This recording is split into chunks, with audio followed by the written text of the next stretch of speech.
Things are not always as they appear, and memories in high-stress situations can play tricks on well-meaning people.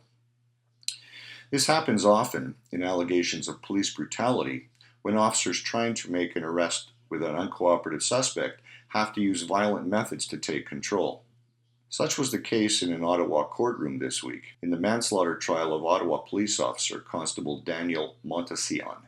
Montsion was charged following the arrest of Somali-born Abdihir Rahman Abdi, who died in the course of the arrest. Police were responding to 6 complaints of sexual assault, women being groped by Abdi. Montsion and Constable Dave Weir engaged Abdi, and he fought back. He was holding a 30-pound construction rubber weight above his head and was swinging it, trying to fend off the officers. Ross McGee, a federal civil servant, was jogging with his wife in the area at the time of the arrest.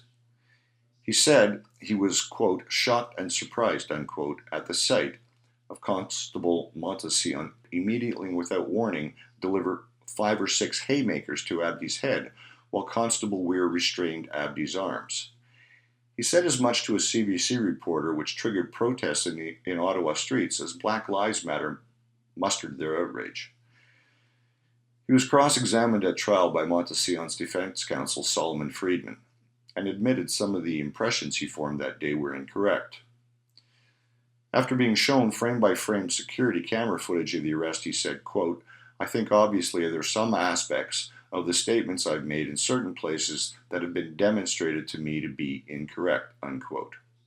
He goes on, quote, it has certainly changed my impressions of the events of that day and changed my impressions of the conduct of the officers, unquote. In other words, statements he gave to the SIU investigators, to the CBC, and in court were wrong. What he thought he saw was wrong, likely created by his preconceived notions of the police and how they treat minorities. He is, after all, a bureaucrat and doesn't live in the real world.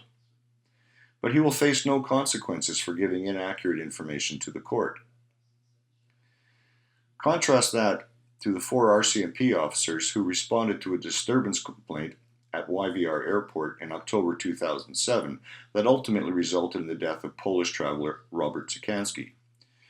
In the follow-up Braidwood inquiry, the 4 testified, and there were minor inconsistencies in their testimony. In essence, there was the question of whether they wrestled Zikansky to the ground or they wrestled with him on the ground. A moot point, one might think. But a special prosecutor was appointed, and the 4 were charged with perjury. 2 were convicted and jailed, and 2 were acquitted. The 2 were jailed because they remembered things a little differently during a high-stress situation with adrenaline flowing, having to go hands-on with an uncooperative suspect.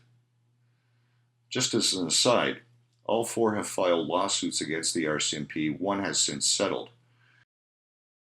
2 of the officers have laid criminal complaints with the Civilian Review and Complaints Commission for the RCMP against the Commissioner of the RCMP, Brenda Lucky, and then Commanding Officer of E Division in BC, Brenda Butterworth Carr.